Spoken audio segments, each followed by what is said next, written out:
नमस्कार दोस्तों।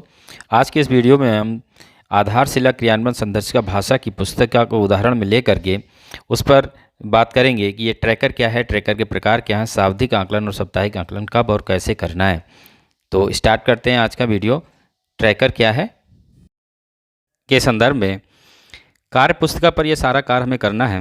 तो कार्य पुस्तिका पंखुड़ी जो भाषा की है, कक्षा 3 की एक उदाहरण के स्वरूप में मैंने ली है। इसमें देखते हैं हम लोग कि ये कार्य पुस्तिका का ट्रैकर है, इस तरह का दिया हुआ है। ये कार्य बच्चों को करना है।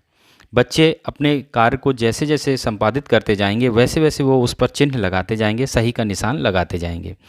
इस कार्य के लिए हमें बच्चों को पहले से बताकर रखना है कि आपकी कार्य पुस्तिका में जो ये पृष्ठ है, इस पृष्ठ पर हमको निशान लगाना है। साप्ताहिक आकलन ट्रैकर जो दिया हुआ है, इसमें ट्रैकर 1 और ट्रैकर 2 इस तरह के दो प्रपत्र होंगे जिस पर कि शिक्षक को कार्य करना है। इसी प्रकार हमारे पास सावधिक आकलन है। इसी तरह सावधिक आकलन के ट्रैकर 1 ट्रैकर 2 हैं। इनका भी कार्य शिक्षक को ही करना है। और इसके बाद एक ट्रैकर है जो वार्षिक ट्रैकर है। ये पूरे वर्ष भर का एक साथ दिया हुआ है। इसको कैसे करना है, इस सब की जानकारी आपको बड़े ही आसान तरीके से इस वीडियो में मिलने वाली है, इसलिए आप इस वीडियो में हमारे साथ बने रहें। सबसे पहले हम देखेंगे जो इसका मूल आधार है इन सब चीज़ों को भरने का, वो है हमारी कार्य पुस्तिका। उस कार्य पुस्तिका के एक एक पृष्ठ पर दिया हुआ एक एक विवरण अगर हम सावधानी से देखें तो ये बहुत ही आसान प्रक्रिया है और ये बहुत प्रभावी है, बच्चों के लिए बहुत ही प्रभावी है। ये भाषा की, हमारे कक्षा 3 की भाषा की ये पहला पाठ है।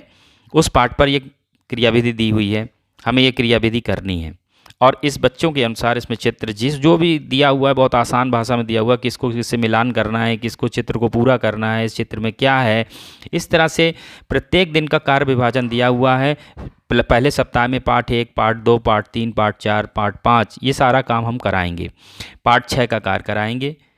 ये करने के बाद सप्ताह भर के बाद हम उनको इसमें गृह कार्य का कार्य आएगा, वो गृह से करके लाने के लिए कहेंगे।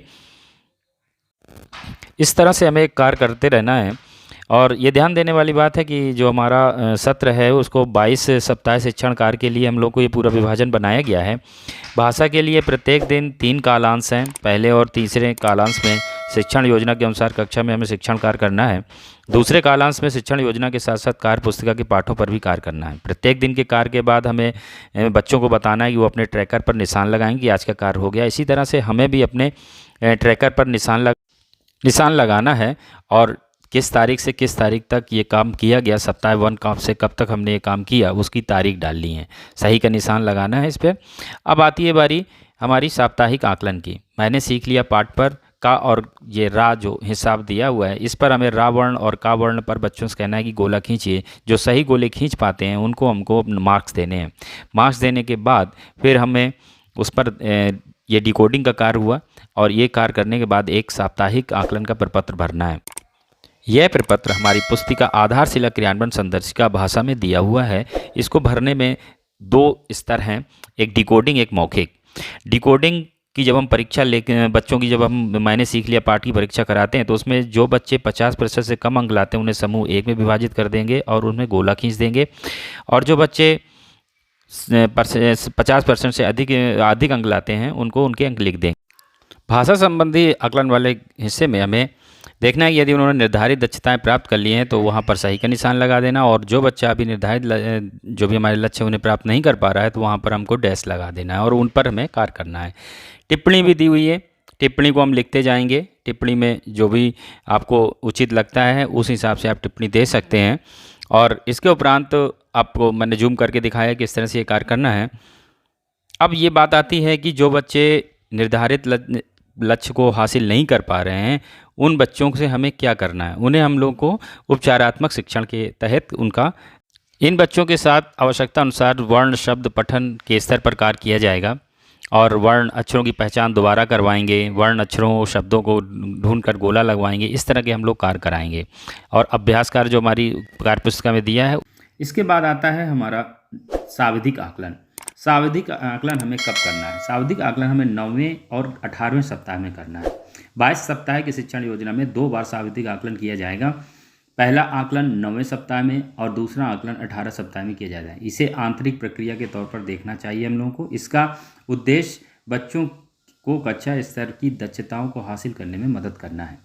सावधिक आकलन के अंतर्गत हम लोग देखेंगे कि बच्चों को जैसे हम लोगों ने साप्ताहिक आकलन किया है सेम उसी तरह से हमको सावधिक आकलन करना है। इस सावधिक आकलन प्रपत्र में यदि आप देखेंगे तो इसमें पहला काम जो है हमें समूह में विभाजित करना है। डिकोडिंग से संबंधित आकलन, जिन बच्चों ने 50% से कम अंक प्राप्त किए हैं उन्हें हम लोग समूह 1 में रखेंगे, और जिन्होंने 50% से अधिक अंक प्राप्त किए हैं उन्हें हम लोग समूह 2 में रखेंगे। सावधिक आकलन प्रपत्र आपके आधारशिला संदर्शिका भाषा में दिया हुआ है। काम पहले और दूसरे दिन हम सावधिक आकलन वाला जो निर्धारित दिवस है उसमें पहले और दूसरे दिन करेंगे। तीसरे दिन इन दोनों समूहों के साथ किस प्रकार कार्य करना है इसकी योजना हमको बनानी पड़ेगी। मौखिक भाषा के विकास से संबंधित जो अवलोकन कार्य है वो तीसरे दिन से शुरू करना होगा, और यह कार्य शिक्षण प्रक्रिया के अंतर्गत ही करना है। अब हम देखते हैं कि सावधिक जो आकलन है इसके उपरांत पुनरावृत्ति पर चौथे दिन से लेकर के अगले 8 से 10 दिनों तक का कार्य किया जाएगा। साप्ताहिक आकलन की ही भांति यहाँ भी हम 2 समूहों पर कार्य कर रहे हैं, और जो समूह हमारा प्रथम है जिसमें बच्चों ने नंबर कम लाए हैं उन पर रिमेडियल कार्य, पुनरावृत्ति अभ्यास कार्य दोबारा हमें कराना होगा। ये सारा कार्य हमें अपने कार्य पुस्तिका पर निर्धारित जो पृष्ठ हैं उन पर ही ये सारे कार्य हमें करवाने हैं। इसके उपरांत हम देखते हैं कि जो हमारा ये ट्रैकर प्रपत्र है इस पर इकाई 1, इकाई 2, इकाई 3, इकाई 4 दिया हुआ है। ये व्यवधान यदि किसी प्रकार का आता है, कोरोना या कोई विद्यालय बंद होता है, तो उसके उपरांत इस पर कार्य करना है। इसके बाद हम देखते हैं वार्षिक जो वार्षिक ट्रैकर प्रपत्र है उसको भी हमको समय समय पर भरते रहना है। ये पहले मैं बता चुका हूँ कि वार्षिक जो प्रपत्र है कार्यपुस्तिका ट्रैकर बच्चे करेंगे और वार्षिक ट्रैकर अध्यापक करेंगे। ये आप जब अपनी कार्यपुस्तिकाओं को और जो ये हमारी संदर्शिकाएँ दी हुई हैं इनको यदि हम अवलोकन करेंगे तो ये बहुत ही आसान है, बहुत रूप से स्पष्ट हो जाना है कि इस कार्य को कैसे करना है। यदि आज का वीडियो आपको पसंद आया लाइक सब्सक्राइब ज़रूर कीजिए, और जहाँ पर भी कोई संदेह है वहाँ कमेंट बॉक्स पर कमेंट ज़रूर कीजिए। धन्यवाद।